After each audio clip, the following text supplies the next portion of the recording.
Green ઓટ cakes, શું ખાસિયત છે આ વાનગી?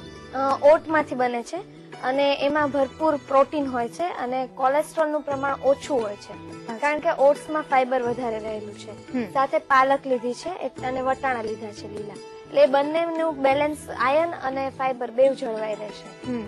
અંદાજે બધી જ સામગ્રી તમે કહી જ દીધી છે, છતાં પણ પૂછું છું ફરી કે કઈ સામગ્રી લીધી છે? ઓટ, પાલક, વટાણા, બટેટા છે અને અન્ય મસાલા છે.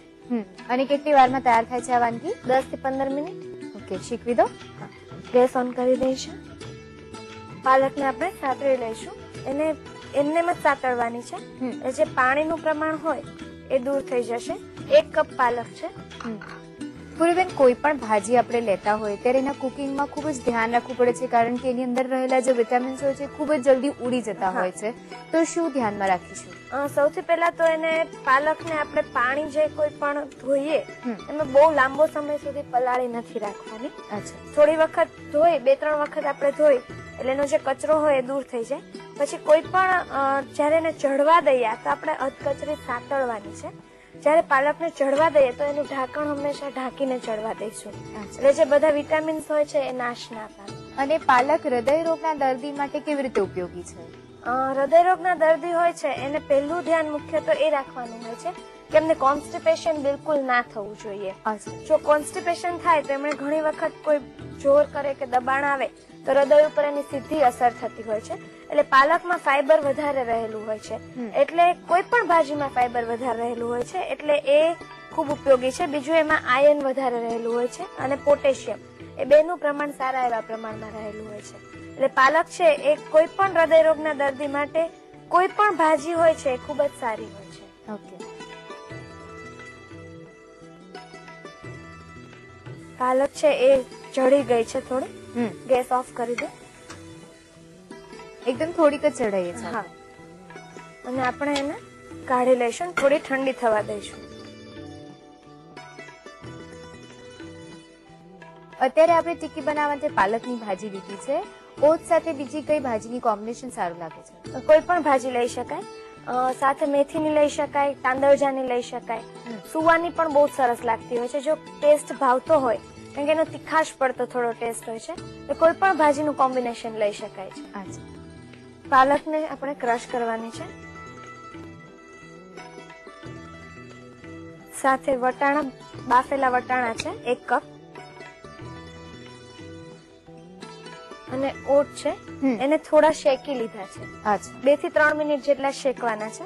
1 કપ જેટલા ઓટ છે.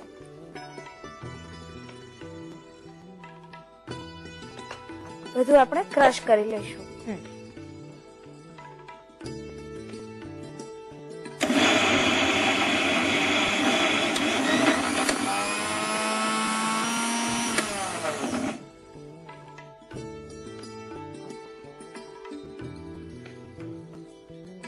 કેવું ક્રશ કરીએ છીએ આપણે? અધકચરું જ ક્રશ કરીએ છીએ. વટાણા ક્રશ થઈ જાય અને ઓટ્સ છે એ આખા ક્રશ નથી કરવાના, સાવ ભૂકો થઈ જાય એટલું નથી કરવાનું. અને થોડું હજી ક્રશ કરીશું, સહેજ પાણી નાખીશું.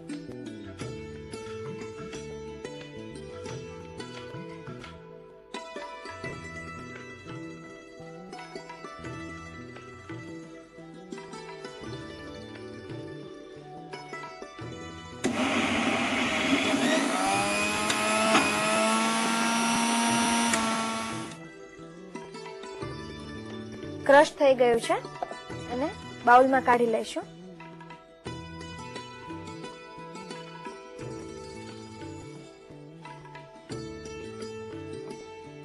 ટિક્કી બનાવવા માટે આપણે જે ઓટ્સ લીધા છે એમાંથી આપણને કયા પોષક તત્વો મળશે?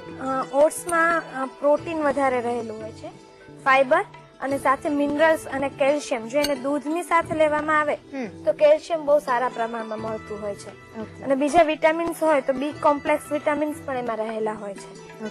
આની અંદર આપણે બટેટા મિક્સ કરીશું. બાફેલા બટેટાનો માવો છે, 2 બટેટા બાફેલા છે. મીઠું 1 ચમચી જેટલું મીઠું, મરી એ પણ 1 ચમચી જેટલું, ઓરેગાનો છે એ સ્વાદ પ્રમાણે, આદુ મરચાની પેસ્ટ એ લગભગ 1 ચમચી જેટલી, ઓટ્સ આપણે જે લીધા છે એ હાર્ટ ડિઝીઝના જે પેશન્ટ્સ હોય છે એમને કેવી રીતે ઉપયોગી નીવડશે? હાર્ટ ડિઝીઝના પેશન્ટ હોય છે એને અમુક રિસ્ટ્રિક્શન બહુ હોય છે કે ઓઇલ વાળું નહીં ખાવાનું, ફેટ વાળું નહીં ખાવાનું, જેને લીધે પૂરતા પ્રમાણમાં જે ફેટ મળવી જોઈએ એટલે પોષક તત્વો મળવા જોઈએ એ નથી મળતા. ઓટ્સ છે એને આપણે સંપૂર્ણ આહાર કહી શકીએ, તેમાંથી બધા જ પોષક તત્વો પૂરતા પ્રમાણમાં મળી રહે છે. એટલે હાર્ટ ડિઝીઝની વ્યક્તિ રોજના લગભગ અડધો કપ જેટલા ઓટ્સ લે તો એને આખા દિવસના જેટલા મિનરલ્સ ને વિટામિન્સ મળવા જોઈએ એ બધું જ એટલા એક કપમાંથી મળી રહેતું હોય છે. ઓકે, લીંબુનો રસ નાખીશું.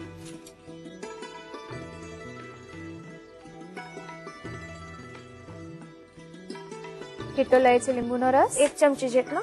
અને જેને ખટાશ ઓછી ભાવતી હોય તો એ ન નાખે તો પણ ચાલે. પ્રોપર મિક્સ કરી લઈશું. આની અંદર આપણે બીજા કઠોળ પણ મિક્સ કરી શકીએ.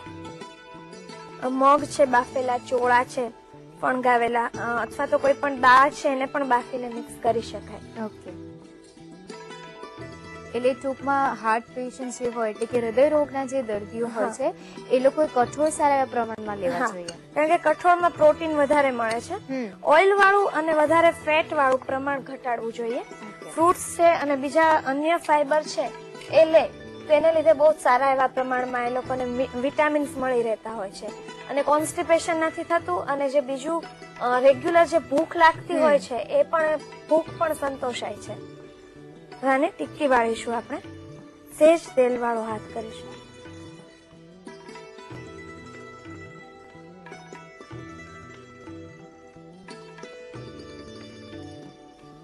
જો કોઈ વાર સીઝન એવી હોય ને બટેટા ચીકાશ પડતા કેવા લાગે અને સ્ટફિંગ છૂટી જતું હોય એવું લાગે તો અંદર કોર્નફ્લોર એડ કરી શકાય. ઓકે, ને શેપ આપી દેશું. હૃદય રોગના જે દર્દીઓ હોય છે એ લોકો મિલ્ક પ્રોડક્ટ્સ લઈ શકે, એટલે દૂધ અને દૂધની બનાવટ? દૂધ અને દૂધની બનાવટ લઈ શકે, પણ પનીર છે એ લઈ શકે કાચું. ફ્રાઈડ પનીર નહીં લેવાનું. બીજું કે ચીઝ છે એ નહીં લેવાની. બીજું સોયાબીન છે એ લઈ શકે, એટલે એમાં સારા એવા પ્રમાણમાં પ્રોટીન મળી રહેશે સોયાબીનથી. અને બીજું કે દૂધની બનાવટ લેવી જ હોય તો છાશનું પ્રમાણ વધારે રાખવાનું, દહીંનું પ્રમાણ ઓછું, અને ગાયના દૂધનું વધારે પ્રમાણ રાખે તો એ બહુ સારું હોય છે, કારણ કે એમાં ફેટનું પ્રમાણ ઓછું હોય છે. આવી જ રીતે આપણે બીજી ટિક્કી વાળી લઈશું.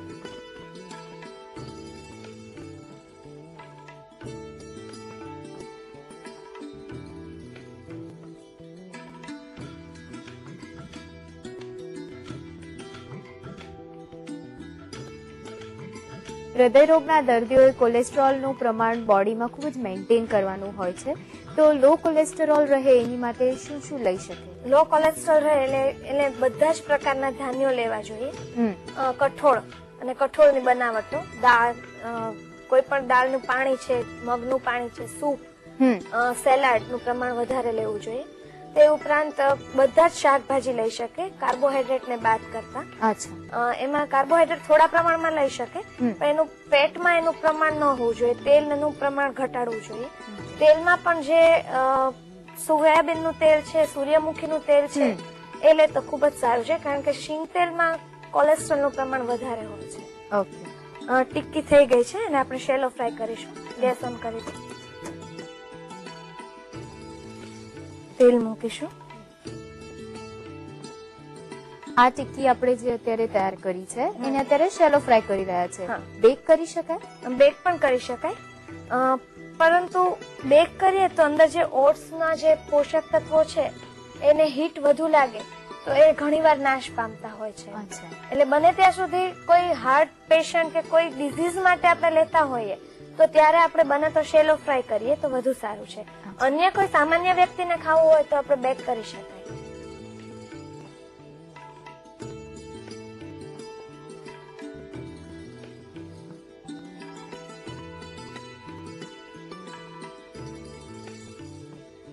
કેવા તાપે શેકીશું? મીડિયમ તાપે શેકીશું. બંને બાજુ આવી ગોલ્ડન બ્રાઉન થાય ત્યાં સુધી શેકી લઈશું. ટિક્કી અત્યારે શેકાઈ રહી છે એટલે થોડીક વાર લાગશે. બ્રેકનો ટાઈમ છે, બ્રેક બાદ મળીએ.